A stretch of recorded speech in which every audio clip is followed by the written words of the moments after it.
वैभव नाईक, सतीश सावंत, संजय सारकर आम्ही एकजुटीने या जिल्ह्यामध्ये काम करतोय ते त्यांच्या डोळ्यात खूप असतंय आणि निवडून आलेला खासदार कुठे भूमिगत झालेला आहे हा प्रश्न रत्नागिरीकर विचारतात, सिंधुदुर्गकर पण विचारतायत आणि मी जरी निवडून आलो नाही तरी माझा सातत्याने माझा संपर्क या मतदारसंघामध्ये चालू आहे हे त्यांच्या डोळ्यामध्ये खूप असतंय म्हणून अशा पद्धतीची बेताल वक्तव्य करतायत.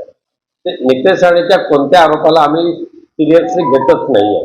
त्यांना जे मंत्रिपद मिळालेलं आहे त्याची गुरमी आणि मस्ती त्यांच्या डोक्यामध्ये एवढी भिनलेली आहे त्याच्यातूनच अशा पद्धतीचं वक्तव्य ते करत असतात. बेडवलकरची जी हत्या ज्या पद्धतीने केली, त्याला किडनॅप करून नेलं, त्याला कोंडून ठेवलं, त्याला मारलं आणि नंतर पेट्रोल घेऊन त्याला जाळून टाकलं, याच्या पाठीमागे एकनाथ शिंदे गटाचे म्होरके आहेत, निलेश राणेंचे समर्थक आहेत, ते सिद्ध झालेले आहे. पोलिसांनी ते खणून काढले तिथे आणि प्रणय सावंत आणि नैना सावंत यांना ज्या पद्धतीने नितेश राणेच्या समर्थकांनी मारलं, त्यांचा भ्रष्टाचार उघड केला म्हणून हे सुद्धा आता रेकॉर्डवर आलेलं आहे. त्यामुळे स्वतः गुंडांना पोचायचं, खतपाणी घालायचं आणि इतरांची हत्या करायच्या आजपर्यंत हा नारायण राणेंचा जो प्रघात होता तो त्यांच्या दोन्ही मुलांनी चालू ठेवले आहे. हे सिंधुदुर्गाचं दुर्दैव आहे. जसजसे आता महापालिका आणि स्थानिक स्वराज्य संस्थांच्या निवडणुका जवळ येतील तसतसं या महाराष्ट्रामध्ये भारतीय जनता पक्ष शिंदे गटाला नामशेष करण्याचा प्रयत्न 100% करणार आहे. त्याची ती सुरुवात झालेली आहे आणि शिंदे गट हा भाजपाला नकोच आहे. त्यातल्या त्यात ऍडजस्टमेंट म्हणून अजित पवार गटाला ठेवतील आणि भाजपा आणि अजित पवार गट शिंदे गटाचं विसर्जन करतील. मी ज्या वेळेला खासदार होतो त्यावेळेला शेकडोनी नवीन BSNL टॉवर्स आम्ही मंजूर करून घेतले. त्याच्यापैकी जवळजवळ 100च्या आसपास BSNL टॉवर उभे झाले, कार्यान्वित झाले, पण पुढे जे त्याचे पाठपुरावा करायला पाहिजे तो मात्र या निवडून आलेल्या खासदार नारायण राणे यांच्याकडून होतच नसल्यामुळे BSNL यंत्रणा पूर्णपणे ठप्प झालेली आहे. आज मी त्याचा आढावा घ्यायला BSNLच्या संबंधित अधिकाऱ्यांना भेटणार आहे. त्यांच्या आयुष्यात 30 जून पर्यंत मुंबई गोवा रस्ता पूर्ण होऊ शकणार नाही.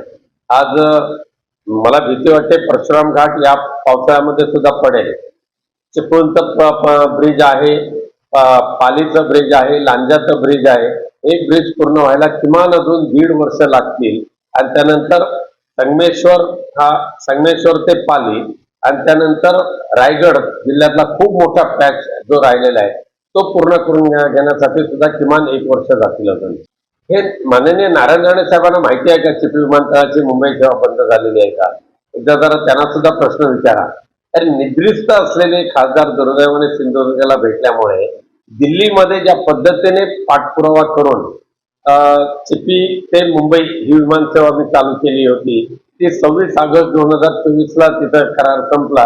पुढे चालू करण्यासाठी या खासदार महोदयांनी काही केलेलं नाही आणि म्हणून ते बंद झालेले आहे. प्रशासन अत्यंत भ्रष्टाचारी झालेलं आहे. बघा आता तुम्ही संपूर्ण महाराष्ट्रातल्या प्रशासकांच्यावर ज्या धाडी टाकल्या जातात, करोडो रुपयाचं घबाड त्यांच्या घरामध्ये मिळते. त्यामुळे सध्याचं जे शासन आहे ते शासन आणि प्रशासन एकत्रित म्हणून एवढी लुटमार महाराष्ट्राची करतायत आणि त्यामुळे असे भ्रष्टाचारी अधिकारी निर्माण करण्याचं काम सध्याचं हे त्रांगड सरकार करते. आज सिंधुदुर्ग जिल्ह्यामध्ये म्हणजे अख्ख्या महाराष्ट्रामध्ये सर्वात जास्त ड्रग सप्लाय कोणत्या जिल्ह्यात होत असेल तो सिंधुदुर्ग जिल्हा. गोवा बनावटीची सर्वात जास्त दारू कुठे चालू होत असेल तर ते सिंधुदुर्ग जिल्हा.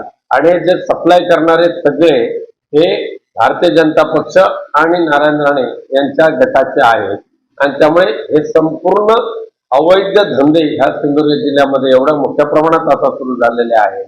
त्यामुळे साहजिकच आहे जे हे धंदे करायचे असतील, वाळू तस्करी करायची असेल, खडी तस्करी करायची असेल, कासाड्याच्या मायनिंग अवैधरित्या चालू असलेली मायनिंग चालू करायची असेल तर शेकडो कोटी रुपये त्यांना द्यावेच लागणार आहे.